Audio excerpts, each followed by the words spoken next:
ना इधर ना उधर, सीधे मुद्दे पर नज़र। और क्या है आज की खबर, आप देखना शुरू कर चुके हैं न्यूज़ 18 पुनीत के साथ। और मेरे साथ मेरे वरिष्ठ सहयोगी अंकुर जी आज मौजूद हैं। उनसे हम बात करने वाले, समझने वाले हैं कि भारत और पाकिस्तान के बीच जो कॉन्फ्लिक्ट चला है, इसमें ये कॉन्फ्लिक्ट तो ख़त्म हो गया, लेकिन भारत की पोजीशन क्या रही है पूरी वैश्विक मंच पर। भारत की कूटनीति ने कितना काम किया, भारत का जो हथियार का बाज़ार है इसमें कितना उछाल आने वाला है, किस मुल्क ने किस तरीके से रिएक्ट किया इस कॉन्फ्लिक्ट में, इस चीज़ को समझते हैं। अंकुर जी, सबसे अहम है कूटनीति, क्योंकि जब भी कोई कॉन्फ्लिक्ट होता है या जो चीज़ें होती हैं तो उसमें आपको पूरी दुनिया को बहुत सारी चीज़ें बतानी पड़ती हैं, पूरी दुनिया की नज़र रहती है। तो भारत की कूटनीति किस स्तर पर कैसे काम की, सबसे पहले अगर मैं आपके पास एक एक मुल्क की अगर हम बात करें या रीजन की बात करें, तो सबसे पहले हमारा अभिन्न साझीदार जो कहा जाता रहा है दोस्त, रूस, क्या उसका नज़रिया रहा इसमें? रूस क्या खुलकर सामने आया भारत के साथ? देखिए, कॉन्फ्लिक्ट अगर लंबा छिड़ता तो मुझे लगता है कि रूस खुल के सामने आता और रूस की जो भूमिका थी वो डिफ़ाइन होने वाली थी, क्योंकि जब ये अमेरिका के पास पाकिस्तान की तरफ से फ़ोन आए तो लास्ट में फिर रूस भी आता। तो कुछ लोग ये क्रिटिसिज्म कर रहे हैं कि रूस ने उस तरह से न्यूट्रल स्टैंस लिया, उस तरह सपोर्ट नहीं किया स्टार्टिंग से ही। देखिए, डे वन से कोई भी, जब भी कोई कॉन्फ्लिक्ट स्टार्ट होता है तो डे वन से कोई सपोर्ट नहीं करता, सब अपनी अपनी चीज़ों को देखते हैं, समझते हैं, वेट एंड वॉच करते हैं। तो इस एस्केलेशन में भी रशिया का जो रोल था वो बाद में शुरू होता अगर अमेरिका की तरफ से कोई गलतियां होती या अमेरिका पाकिस्तान कुछ नई चीज़ इसमें इन्वॉल्व करते। तो रूस का तो ये है मामला। बाकी अब और देशों का पूछेंगे तो मैं बताऊंगा। मिडिल ईस्ट की बात कर लेते हैं। मिडिल ईस्ट के जो हैं इसमें इज़राइल, सऊदी अरब, ईरान, तुर्की, अज़रबैजान, तमाम मुल्क हैं। मिडिल ईस्ट का क्योंकि मिडिल ईस्ट से हिंदुस्तान से तो व्यापार भी अच्छा खासा है और बिल्कुल लगा हुआ है, पाकिस्तान से भी लगा हुआ है। तो इसका क्या असर देखते हैं और कितना हुआ है इसका असर, और इन्होंने किस तरीके से रिएक्ट किया? देखिए, यूएई ने लगातार सपोर्ट किया, यूएई का सपोर्ट बढ़िया था, उन्होंने एक बार भी क्रिटिसिज्म नहीं किया, पाकिस्तान का साथ नहीं दिया, सऊदी अरब ने ऐसी कोई बात नहीं कही। तो अगर आप मिडिल ईस्ट को देखेंगे तो मिडिल ईस्ट का एक बिल्कुल बैलेंसिंग था। इंडिया के एक तरह से कह लें प्रो इंडिया भी था, और क्योंकि सऊदी अरब या यूएई ने कोई ऐसी बात नहीं कही कि भाई हम पाकिस्तान का साथ देंगे, क्योंकि उनको मालूम है, क्योंकि ये जो शिफ्ट हो चुका है, जो उनकी पॉलिसी है सऊदी अरब की और यूएई की, वो काफ़ी टाइम पहले ही शिफ्ट हो चुकी है पाकिस्तान की अंगेस्ट। अब पाकिस्तान के अंगेस्ट क्यों? देखिए, सऊदी अरब और यूएई में करीब लाखों की तादाद में इंडियन स्किल वर्कर काम करते हैं, उनकी इकोनॉमी के लिए भारत एक अहम साझीदार है। दूसरा, जो नई चीज़ें हो रही हैं जैसे तेल के क्षेत्र में, रिफाइनिंग के क्षेत्र में, आईटी के क्षेत्र में, जो भी दोनों देशों के बीच में ताल्लुकात हैं वो दिन प्रतिदिन बढ़ते जा रहे हैं। और दूसरी, यूएई और सऊदी अरब दोनों देशों का मानना है कि हमें अपनी तेल की निर्भरता कम करनी है, हमें नॉलेज बेस्ड इकोनॉमी बनानी है, हमें वो इकोनॉमी बनानी है जो ऑयल पर निर्भर ना हो। तो जब वो इकोनॉमी बनाना चाहेंगे तो उसमें भारत एक नया साझीदार होगा, स्किल जो फोर्स है वो देगा भारत, टेक्नोलॉजी ट्रांसफ़र भी हो सकता है कुछ कुछ चीज़ों में, जैसे आईटी सर्विसेज में तो हम काम करते ही हैं, फार्मा के क्षेत्र में सहयोग हो सकता है। तो इन दोनों को देशों का जो रवैया था वो काफ़ी प्रोग्रेसिव था उस लिहाज से। तो कुछ लोग ये क्रिटिसिज्म कर रहे हैं कि भाई इंडिया पाकिस्तान का एस्केलेशन हुआ तो आपको किसी का सपोर्ट नहीं मिला। ऐसा बिल्कुल नहीं है, जो जो सपोर्ट मिला आपके सामने है। सऊदी अरब ने कोई बात नहीं की, यूएई ने कोई ऐसी बात नहीं की जिससे इंडिया के रिलेशन पे कोई हर्ट हुए हो। हाँ, जिन देशों का आपने नाम लिया, तुर्की और अजरबैजान, उनकी मैं कहानी आपको विस्तार से बताऊंगा कि आखिर तुर्की और अजरबैजान ने क्यों पाकिस्तान का सपोर्ट किया, क्या वो रिश्ते हैं, ताल्लुकात हैं, पिछले कुछ सालों में 5 या 10 सालों में तुर्की ने ऐसा क्या किया है, ख़ास तौर पे कोविड के बाद जो रिश्ते इस मतलब इस लेवल पे पहुँचे। एक चीज़ और है, ये मिडिल ईस्ट में तुर्की और अज़रबैजान की हम बात करें, लेकिन उससे पहले दो अहम मुल्क, एक है इज़राइल, दूसरा है ईरान। इनको भी समझना होगा कि इस कॉन्फ्लिक्ट में इनके रुख क्या क्या रहे। इज़राइल का तो मुझे लगता है कि हम सबको मालूम है, और हरमीज़ जो हमने साथ में मिलकर तैयार किए उसने अपना जलवा भी दिखाया। लेकिन ईरान का रुख इसमें कॉन्फ्लिक्ट में कहाँ नज़र आया आपको? और क्या चीज़ें ईरान की तरफ से खुलकर पत्ते नहीं खेले गए, इसमें क्या किया गया? नहीं नहीं, ऐसा नहीं था। ईरान के पास पत्ते इतने ज़्यादा है भी नहीं कि वो खुल के खेले, क्योंकि ईरान अपनी समस्याओं में घिरा हुआ है। ईरान का इस समय परमाणु कार्यक्रम का मसला है। तो ईरान के जो विदेश मंत्री थे वो पाकिस्तान भी गए, इंडिया भी आए, उन्होंने तो मीडिएशन का ऑफ़र भी दिया, दोनों देशों को साथ लेने की बात कही। तो ईरान का भी एक तरह से आप मतलब कह सकते हैं कि ईरान ने कोई ऐसी एडवर्स भूमिका नहीं निभाई, एडवर्स इन द सेंस कि प्रो पाकिस्तान भूमिका नहीं निभाई। इजराइल बिल्कुल खड़ा हुआ, साथ खड़ा हुआ, बयान भी दिया कि इजराइल स्टैंड विद इंडिया, ये बात साफ है। उन्होंने डिप्लोमेटिकली जहाँ भी हो सकता है बेंजामिन नेतन्याहू ने प्राइम मिनिस्टर से बात भी की इस पहलगाम हमले के बाद। तो इजराइल का खुल के सपोर्ट था, बहुत ज़्यादा सपोर्ट था। तो ये रहा। अब हम बात करते हैं तुर्की। देखिए, तुर्की और इंडिया के जो रिश्ते हैं वो यहाँ पहुँचे तो उसका पूरा हिस्ट्री में जाना पड़ेगा। हिस्ट्री क्या है? 1950s में जब भारत और पाकिस्तान का बंटवारा हुआ 1947 में, तो उसके 2-3 साल बाद ही तुर्की जो थे, तुर्की ने अपने राजनयिक संबंध जो है पाकिस्तान के साथ स्थापित कर लिए। उसके बाद तुर्की ने, और जो पाकिस्तान के जो संबंध थे, तो उसका जो ड्राफ्ट तैयार किया गया था तो उसमें लिखा गया था Pakistan and Turkey are eternal friends. ठीक है, एटर्नल फ्रेंड्स का मतलब ये है कि बड़ी गहरी दोस्ती, मतलब एटर्नल रिश्ते हैं, मतलब खून के रिश्ते मान लीजिए, मतलब ऐसे दोस्ती, टाइप भाईचारा। उसकी वजह क्या थी? उसकी वजह ये थी कि पाकिस्तान को एक आइडेंटिटी चाहिए थी, भारत से अलग हो गया। तो आज भी अगर हम पाकिस्तान की आइडेंटिटी पूछे तो वो अपने आप को साउथ एशियन नहीं कहता, वो कहता है कि मैं एक इस्लामिक कंट्री हूँ। तो शुरुआत वो इस्लामिक कंट्री से करते हैं, फिर वो जो अपनी पहचान है उस पहचान को ढूंढने की कोशिश करते हैं ओटोमन एम्पायर से, कि भाई ओटोमन एम्पायर इतना बड़ा था, वहाँ से महमूद गजनवी आए और ओटोमन साम्राज्य के जो लोग आए, राजा दाहिर सिंध तक आए, जब वहाँ तक इमरान खान, जब मुझे याद है कि अर्दोगान बीते बार जब दौरा करने आए थे तो इमरान खान ने कहा था, बड़े गर्व से कहा था कि ये लोग, तुर्की के लोग जो आए उन्होंने हिंदुस्तान और हम लोगों पर शासन किया। ये इमरान खान की तरफ से शासन जो तो किया, साथ ही उस समय जब तुर्की के प्राइम मिनिस्टर जब आए थे तो इमरान खान ने बाकायदा उनके लिए रेड कारपेट बिछाई, और साथ ही एक सीरियल आता था इर्तुगुल, उस इर्तुगुल का तर्जुमा किया गया उर्दू में। अच्छा। और उसके करीब 150 पता नहीं कितने 100 से भी ज़्यादा एपिसोड थे, बहुत लंबा ड्रामा था। वो ड्रामा नेशनल टीवी पे दिखाया गया पाकिस्तान में। तो उस ड्रामे में क्या था, उसमें पूरा जो इतिहास था, वैभव था तुर्की का, क्योंकि जो प्राइम मिनिस्टर हैं एर्दोगन, अभी जो मौजूदा प्राइम मिनिस्टर है, वो पिछले 15-20 सालों से जो हुकूमत कर रहे हैं वो रिलीजन का सहारा लेते हैं। वो कहते हैं कि भैया देखो, तुर्की में जो हमारा पुरानी जो हमारी शान और शौकत थी, जो हमने यूरोप पे राज किया, जो हम ओटोमन एम्पायर थे, तो मैं वो वापस लाना चाहता हूँ। तो वो खुद को भी ऐसे ही रिप्रेजेंट करते हैं। तो मैं वहीं आ जाता हूँ 1950 में। तो पाकिस्तान को भी एक आइडेंटिटी चाहिए, तो जितने भी मुस्लिम कंट्रीज़ थे उनके साथ उन्होंने राब्ता कायम किया, संबंध स्थापित किए, और उन्हें साथ ही एटर्नल फ्रेंड बताया। उसके बाद लेकिन आपको देखना होगा कि एर्दोगन तो अभी आए हैं। इससे पहले अगर हम तुर्की खिलाफत मूवमेंट की बात करें, जब इंडिया में भी उसका असर हुआ था, उसके बाद सेकेंड वर्ल्ड वॉर के बाद तुर्की एक सेकुलर कंट्री बना था। तो उसमें सबसे बड़ा जो योगदान था वो था कमाल अतातुर्क तुर्क का। तो कमाल अतातुर्क जो थे वो एक मॉडर्न सेकुलर उन्होंने सोसाइटी बनाई टर्की में।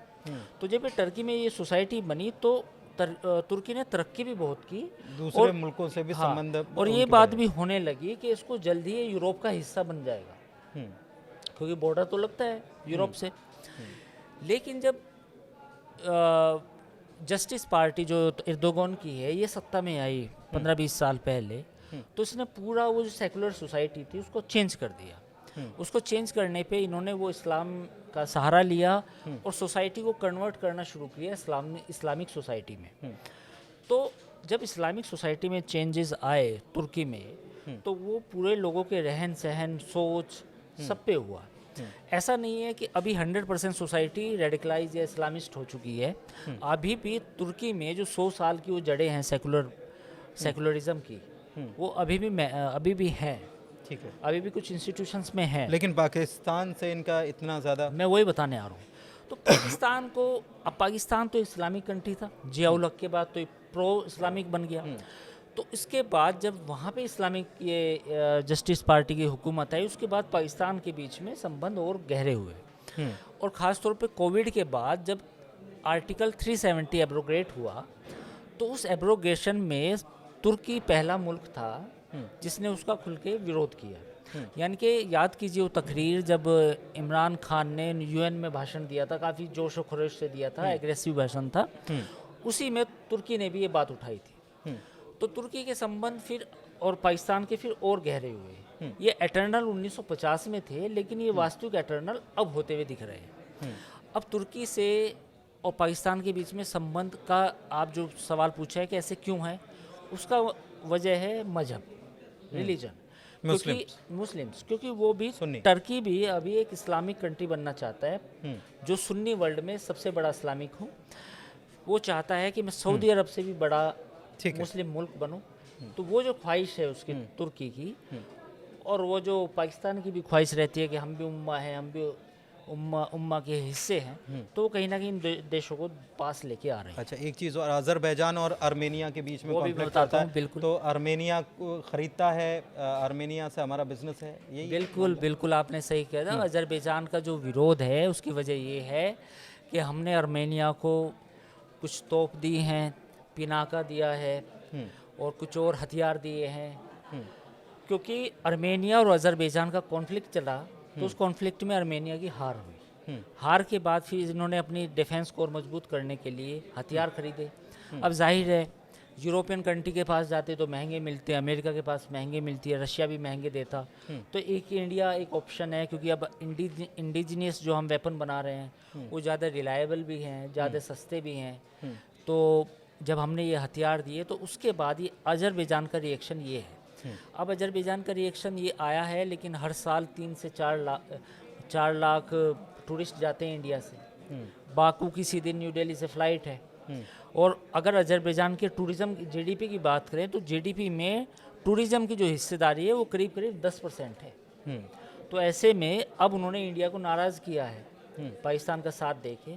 तो उसके जो तार जुड़े हुए हैं वो उसी पिनाका सिस्टम और जो हथियार जो हमने आर्मेनिया को दिए, वही पिनाका जो 44 सेकंड में 12 रॉकेट एक साथ दागता है, और सांस लेने की फुर्सत भी नहीं मिलती है कि इतने रॉकेट एक साथ दागे जाते हैं। एक चीज़ और मैं जल्दी आपसे समझना चाह रहा हूँ, अब इसमें बहुत सारे मुल्क रह गए, लंबी बातचीत हो रही है।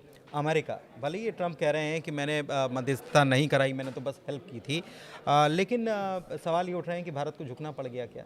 क्योंकि पहले उन्होंने कहा और उसके बाद थोड़ी देर बाद सीज़ फायर जैसी बातें सामने आ गई। शॉर्ट इसका जवाब मैं, ये वीडियो आप सेव करके रख लीजिए, हमारे दर्शक भी उनको अपनी प्लेलिस्ट में सेव कर सकते हैं। जब भी स्टारलिंक की बात होगी, टेस्ला की बात होगी, या भारत F-35 खरीदने की बात करेगा, या अमेरिका से कोई $1 बिलियन डील होगी, तो ट्रंप बिल्कुल आपसे ऐसे बात करेंगे जैसे आपके दोस्त हों। ट्रंप कहेंगे कि my relationship with India is beyond I mean जन्म का साथ है। जन्म का साथ है। और मोदी मेरे सबसे अच्छे दोस्त हैं। Is a great man, is a credible man, is a one of the greatest leader in the world. वो ऐसी ऐसी बातें करेंगे। तो जब आप तबसरा ये करेंगे उस समय, तो आप कहेंगे अरे वाह, अमेरिका मेरा दोस्त हो गया। America, they are doing business, sometimes they criticize you but sometime they will admire you. तो वो चलता रहेगा, उसमें ज़्यादा सोचने की ज़रूरत नहीं है। अच्छा, चीन को टेंशन हो गई थी क्या? क्योंकि जब ये देखा आखिर वक्त में चीन ने कहा कि हम पाकिस्तान की अखंडता और उसके लिए हम उसके साथ खड़े हुए हैं, तो कहीं इस बात की टेंशन हो गई थी चीन को कि कहीं भारत पीओके ना कब्जा ले? नहीं, आखिर वक्त में धड़कनें तेज हुई थी क्या? PoK was never on our cards. ये तो सबको पता है, हमारे दर्शकों को भी पता है कि पीओके के लिए लड़ाई नहीं हुई। ये जो बार बार लोग कह रहे हैं ना पीओके, आप ये बताओ, ऑपरेशन सिंदूर जब स्टार्ट किया गया तो क्या पीओके का जिक्र किया हमने? नहीं किया। तो फिर तो ये तो बेमानी है। जब कॉन्फ्लिक्ट या टेंशन शुरू होती है तो कुछ गोल्स होते हैं, गोल्स सेट किए जाते हैं कि हम इस एस्केलेशन के लैडर को यहाँ तक लेके जाएंगे, तनाव को इस यहाँ तक लेके जाएंगे, और साथ ही हम ये भी तय करते हैं कि हमारे इस गोल अगर ये अचीव होता है तो हम वापस घूम के आ जाएंगे। कोई भी कंट्री सैकड़ों दिनों तक, पूरे साल भर तक, 2 साल तक, 3 साल तक लड़ाई नहीं चाहता। वो हो जाए, गले पड़ जाए, वो अलग बात है, रशिया यूक्रेन की तरह, बट कोई भी ये सोच के नहीं करता मुझे 3 साल लड़ाई लड़नी है। तो PoK was not in card. जो आपने चीन वाला सवाल पूछा है, इसका जवाब ये है, देखिए चीन पाकिस्तान का साथ देता है, दिया भी है, इसमें कोई दो राय नहीं है। तो आपको भी तैयार होना पड़ेगा कि आपका ईस्टर्न और वेस्टर्न फ्रंट दोनों ही आपके दोस्त नहीं है। Europe, Italy, Germany, Britain, France, जिससे राफेल लिया हमने। देखिए फ्रांस ने साथ दिया स्ट्रेटजिकली, उस तरीके से राफेल दिया, या एक डील और हुई है 26 राफेल एम की। लेकिन फ्रांस भी एक व्यापारी है, सच बात तो ये है, क्योंकि जो राफेल आज हमें बेचे हैं, कुछ सालों पहले 1960-70 के दशक में इन्होंने मिराज बेचे थे पाकिस्तान को, उससे पहले और दूसरे कंट्रीज को बेचे थे। तो आज आपके साथ डीपर टाइज हैं, but you should never forget कि इनके पाकिस्तान को भी हथियार बेच चुके हैं। तो ठीक है, यूरोप में तो आप ज़्यादा रिलाय नहीं कर सकते, क्योंकि यूरोप तो अपने ही मामलों में उलझा रहता है कि गैस की सप्लाई आई नहीं रूस से, ठीक है, और मेरे हथियार कहाँ बिकेंगे, नहीं बिकेंगे, वो तो इसी में उलझे रहते हैं। एक चीज़ और, विदेश मंत्री एस जयशंकर ने अब कहा है, जब ये कॉन्फ्लिक्ट तो करीब करीब ख़त्म हो गया, अब वो कह रहे हैं कि पाकिस्तान से बात होगी तो पीओके को लेकर ही बात होगी, आतंकवाद पर बात होगी। हमने लिस्ट दे रखी है और लिस्ट के हिसाब से हमको आतंकी सौंप दो तो हम आगे बात करेंगे, और पीओके खाली कर दो। इतनी हार्श, भारत हमेशा से ये कहते आया है कि पीओके हमारा है, लेकिन इतनी हार्श लाइन अगर उनकी तरफ से ली जा रही है, कॉन्क्रीट चीज़ें हैं, क्योंकि बहुत सारे मसले रहेंगे, ये चीज़ें अगर आगे बढ़ेंगी तो पूरी दुनिया के सामने ये मसले तो खड़े होंगे। देखिए अब ये डॉक्ट्रिन है, अब ये हमें समझना चलेगा कि ये इंडिया में जो कॉन्फ्लिक्ट हुआ अभी हमारा, इसमें साफ तौर पे 2-3 चीज़ें साफ़ हुई हैं। एक तो ये बात हुई है कि अगर कोई हम पे अटैक करेगा, टेररिस्ट अटैक करेगा, तो हम उसे एक्ट ऑफ वॉर मानेंगे। अब हम टेररिज्म पे ही बात करेंगे पाकिस्तान के साथ, ट्रेड पे बात नहीं करेंगे, कश्मीर पे कोई बात नहीं करेंगे, और किसी मुद्दे पे बात नहीं करेंगे, सिंधु जल संधि पर बात नहीं करेंगे। अब अगर पाकिस्तान से बात होगी तो वो होगी टेररिज्म को लेकर।